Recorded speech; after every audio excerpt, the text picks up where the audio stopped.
अस्सलाम वालेकुम जी दोस्तों की हाल है ठीक हो। अच्छा दोस्तों, ਕੰਨਾਂ ਦੀ ਕਈ ਵੀਡੀਓ ਲਾਈਆਂ, ਲੋਕਾਂ ਨੇ ਬਹੁਤ ਪਸੰਦ ਕੀਤੀਆਂ, ਲੋਕਾਂ ਨੇ ਫਾਇਦਾ ਉਠਾਇਆ।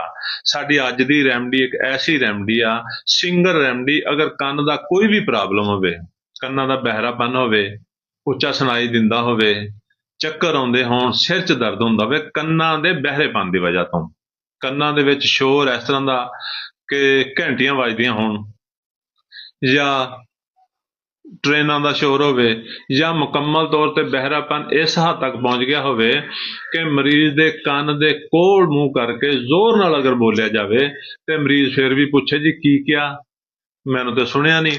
ਯਾਨੀ ਇੰਨਾ ਸ਼ਦੀਦ ਕਿਸਮ ਦਾ ਬਹਿਰਾਪਨ ਹੋ ਗਿਆ ਹੋਵੇ ਕਿ ਜ਼ੋਰ ਨਾਲ ਬੋਲਣ ਨਾਲ ਵੀ ਸੁਣਾਈ ਨਾ ਦੇਵੇ, ਜਿਹਨੂੰ ਮੁਕੰਮਲ ਬਹਿਰਾਪਨ ਕਹਿੰਦੇ ਆ। ਔਰ ਬਹਿਰੇਪਨ ਦੀ ਵਜ੍ਹਾ ਤੋਂ ਚੱਕਰ ਆਉਂਦੇ ਹੁਣ। ਅਕਸਰ ਲੋਕ ਕਹਿੰਦੇ ਆ ਡਾਕਟਰ ਸਾਹਿਬ ਨਾ ਸਿਰਫ ਸੁਣਾਈ ਨਹੀਂ ਦਿੰਦਾ ਬਲਕਿ ਚੱਕਰ ਵੀ ਆਉਂਦੇ ਨੇ, ਘੰਟੀਆਂ ਵੀ ਵੱਜਦੀਆਂ, ਸ਼ੋਰ ਵੀ ਤਰ੍ਹਾਂ ਤਰ੍ਹਾਂ ਦੇ ਆਉਂਦੇ ਨੇ। ਤੇ ਦੋਸਤੋ, ਨਜ਼ਲੇ ਦੀ ਵਜ੍ਹਾ ਤੋਂ ਅਗਰ ਬਹਿਰਾਪਨ ਹੋ ਗਿਆ ਹੋਵੇ, ਇਹ ਦਵਾਈ ਉਸ ਬਹਿਰੇਪਨ ਨੂੰ ਵੀ ਠੀਕ ਕਰਨ ਦੀ ਸਲਾਹੀਅਤ ਰੱਖਦੀ ਆ। ਮਗਰ ਇਹ ਆ ਕਿ ਇਹ ਦਵਾਈ ਥੋੜਾ ਲੰਬਾ ਅਰਸਾ ਇਸਤੇਮਾਲ ਕਰਨੀ ਪੈਂਦੀ ਆ।